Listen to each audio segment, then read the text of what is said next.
Continúa la tensión en Ucrania por una posible invasión rusa, o al menos eso es lo que dice Occidente. ¿Es efectivamente así, Gaby Michi? Buen día, ¿qué tal? Bueno, sí, es una gran intriga. ¿Qué tal? Buen día.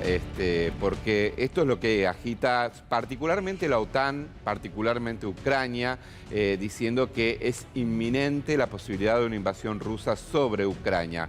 Rusia lo desmiente, dice esto no es así. Es más, elabora comunicados donde muestra todas las cosas que se dijeron que iban a ocurrir. Ahora, Gaby, sí. El problema de esto me parece que es que como en cualquier conflicto bélico, y en este caso es a las puertas de un posible conflicto bélico, la verdad es muy compleja, ¿no? Porque depende la versión que quieran instalar de un lado o del otro, ¿no? Es muy difícil a ese nivel saber qué efectivamente es lo que está pasando, ¿no? Exactamente. De hecho, hay un dicho que señala eso. En toda guerra, la primera muerte es la de la verdad, ¿no? Porque justamente se argumenta cualquier tipo de cuestiones que después no se demuestran en los hechos para justificar una actitud bélica de parte de una de las partes. Lo que está diciendo, por ejemplo, la OTAN es justamente esto, que lo que está haciendo Rusia es buscar un pretexto para generar una invasión.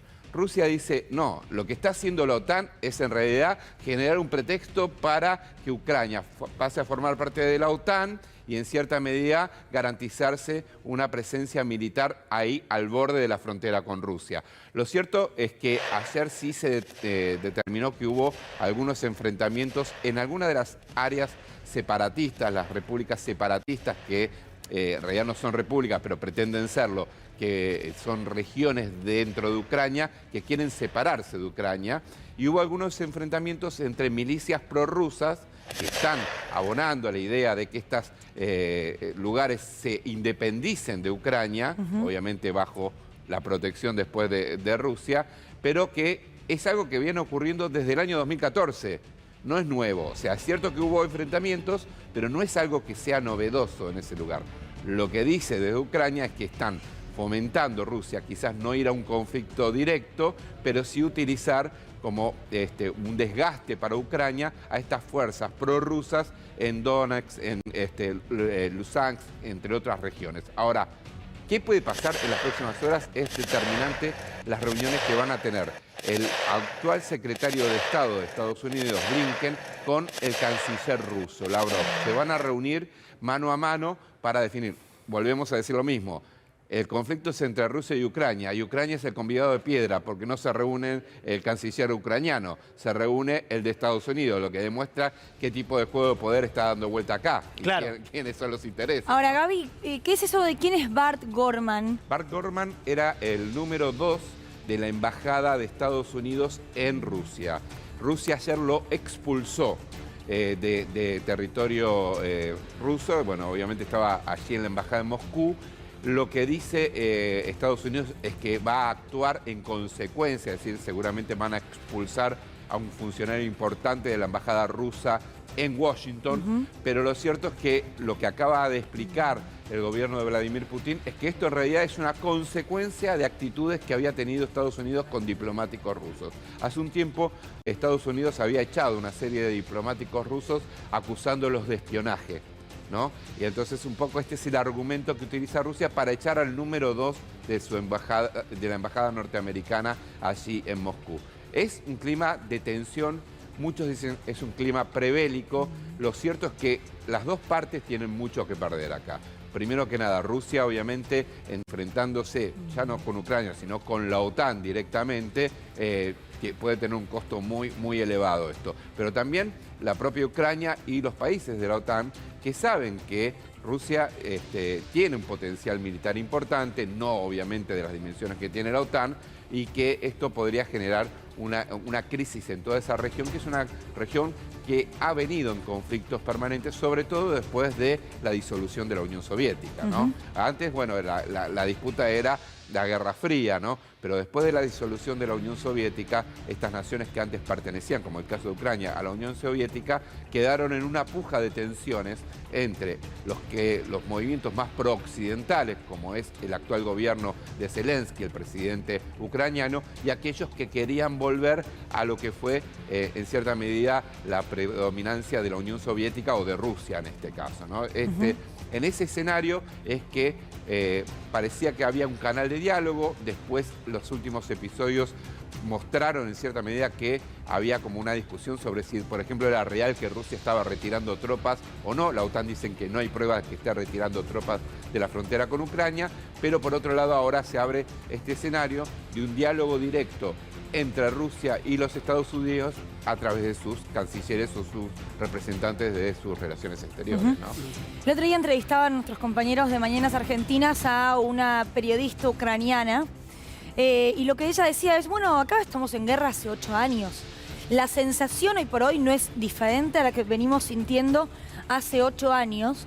Dice, y estas imágenes que veíamos recién de gente practicando tiro, no nos sorprende, no nos asusta, no nos alarma.